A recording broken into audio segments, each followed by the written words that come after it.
राज्य सरकार पक्षर पुरी ठारे जातीय पंचायतीराज दिवस बहु आडंबर में पालित होता बेले ओडिशार प्रत्येक ब्लॉक रे सीधा प्रसारण माध्यम स्वतंत्र कार्यक्रम में जोड़ी होबार व्यवस्था कर परिप्रेक्षी में कटक महांगा ब्लॉक परिसर में प्रशासन पक्षर जातीय पंचायतीराज दिवस सीधा प्रसारण देखिबार व्यवस्था कर महांगा ब्लॉक बीडीओ संतोष कुमार जेना अध्यक्षतार आयोजित यह कार्यक्रम में मुख्य अतिथि भाव महांगा विधायक शारदा प्रधान जोग देथिले।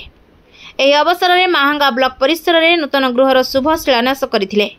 कार्यक्रम में ब्लॉक उपाध्यक्ष सत्यनारायण महांती समेत बहु लोकप्रतिनिधि और साधारण लोक माने उपस्थित रहिथिले।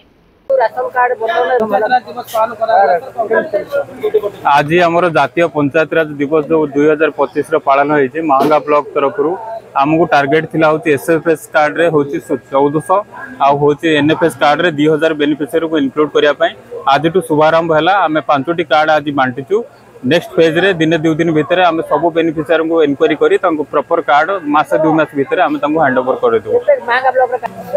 मु कहली आपन को जेंती आपन को एसएफएस रे 1400 और एनएफएस रे 2000 बेनिफिशियरी आज 5 जन को बंटा है। विदिन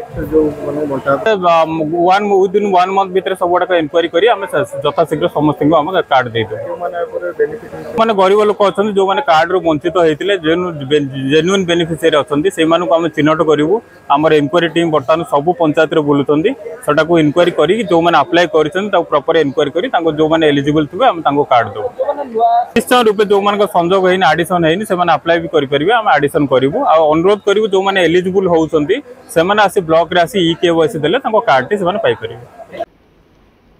सालेपुर महांगारू महेश्वर बेहरा रिपोर्ट ज्योति चांद टीवी।